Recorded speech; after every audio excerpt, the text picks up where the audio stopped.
Milestone কলেজের ছাত্রছাত্রী এবং যে শিশুরা মারা গেছে তাদের জন্য সবাই দোয়া করবেন। মন থাকা দোয়া আছে সবার জন্য এবং কষ্টও লাগিচ্ছে। কিরম তাহলে আজকে কি রান্না হবে? আজকে একবারে সিম্পল রান্না, কারণ আজকে বাজার নাই বাড়িতে, হ্যাঁ খালি আলু আর পেঁয়াজ আছে, তাই মাছ দিয়ে আলু দিয়ে সরসরি করবো। আর এদিকে তো গরম গরম ভাত হয়ে গেছে, গরম গরম ভাত। আর এটি কি? আলু, তারপরে বেশি করে পেঁয়াজ আর পুয়ের পাতা দেওয়া আছে। পুয়ের পাতা। আর ওখানে কি মাছ ঝোল হবে নাকি? মাছ দিয়ে হচ্ছে হাতে মাখা সরসরি করবো। তো আসসালামু আলাইকুম সবাইকে। সবাই কেমন আছেন বলাটাও ভুল হবে, কারণ সবাই হচ্ছে মন মানসিকতা সবারই খারাপ আছে, কারণ দেশের যে পরিস্থিতি কারোই মন মানসিকতা ভালো নাই। তারপরেও কি করার, খাওয়ার তার কারো বন্ধ থাকবে না, তাই না? রান্না বান্না তো করতে হবে, আমরা শুধু দূর থেকে দোয়াই করতে পারি, আর কিছু করতে পারছি না। ওটাই। তো আজকে হচ্ছে আমার বাড়ির সেরকম বাজার নাই, খালি আলু আছে আর পেঁয়াজ আছে, কালকে বাজারের দিন। তো আজকে আলু, এই যে বেশি করে পেঁয়াজ, আর আমার এই বাগানে মানে আমার নিজস্ব গাছের পুয়ের পাতা ছিল, তো এই পুয়ের পাতা ছিঁড়া নিছি। আর না এই তো এই মাছ কিন্তু আমি আগেই মাখাই রাখিছি, বড় মাছ তো যেন ভিতরে মশলা যায়। তো এই তো হাতে মাখা চচ্চড়ি। তোমার হাতে চচ্চড়ি তো সেই স্বাদ। হাতে মাখা চচ্চড়ি করলে এমনিতেও মজা হয়। তোমার হাতে পুরপুরি, তারপরে মিমি আপু পছন্দ করে খুব। আমার খালার থেকে আমি এলে পুরপুরি করা শিখেছি, বুঝছো? কোন খালার থেকে শিখেছো? মেজো খালার থেকে। আমার মেজো খালা আছে, তো আমার মেজো খালারা বেশিরভাগ রান্নাই হাতে মাখা করে, বুঝছো? তো আমি আবার যাই বলি যে খালা সব সময় আপনি হাতে মাখা রান্না করেন কেন?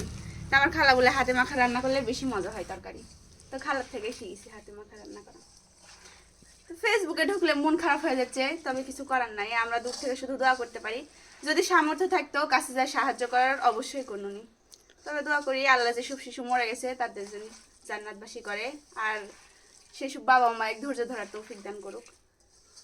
হাতে মাখা তরকারি রান্না করলে বেশি মাখালে দেখো মানে এটি অর্ধেক রান্না হয়ে যায়, একবারে মনে হচ্ছে অল্প হয়ে গেছে, এক কড়াই অল্প হয়ে গেছে। আবার রান্না করতেও কম সময় লাগে। মানে ভালো লাগছিল না আজকে রান্না করতে, তো শর্টকাটে রান্না আজকে।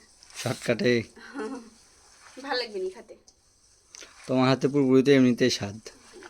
আমি অত ভালো রান্না করতে পারি না। যা পারো রে আলহামদুলিল্লাহ। আমি কিন্তু অত ভালো রান্না করতে পারি না, এমনি আমি যতটুকু পারি আপনাদের সাথে শেয়ার করি। ভুল টুল হলে আপনারা শিখাই দিবেন। হ্যাঁ, ভুল হলে শিখিয়ে দিবেন। আর আপনারা কে কি রান্না করেছেন কমেন্ট করে জানান।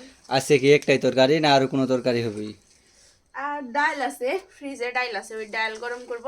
আর এই চচ্চড়ি, এই তরকারি। আজকে অত কিছু রাঁধতে মন যাচ্ছে না, ইচ্ছে করছে না, মন খারাপ, তারপরেও শরীর খারাপ, তারপরেও বাড়ির বাজার নাই। মেন কথা, কালকে বাজারের দিন, বাজার করে আনলে তারপরে বাজার।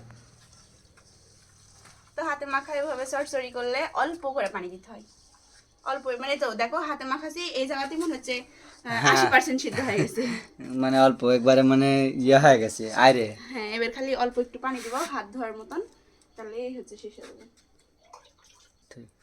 এই তো হাত ধোয়া খালি পানি দিন, এবার ছড়া দিব, মানে একদম সহজ উপায়ে রান্না।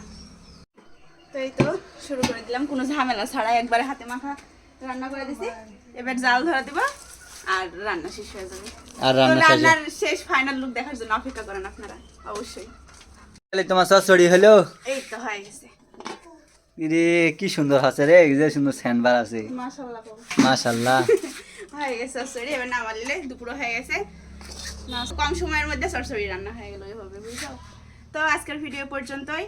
আর মাইলস্টোন কলেজের ছাত্রছাত্রী এবং যে শিশুরা মারা গেছে তাদের জন্য সবাই দোয়া করবেন। মন থাকা দোয়া আছে সবার জন্য এবং কষ্টও লাগিচ্ছে। তো আজকের ভিডিও পর্যন্তই, আল্লাহ হাফেজ।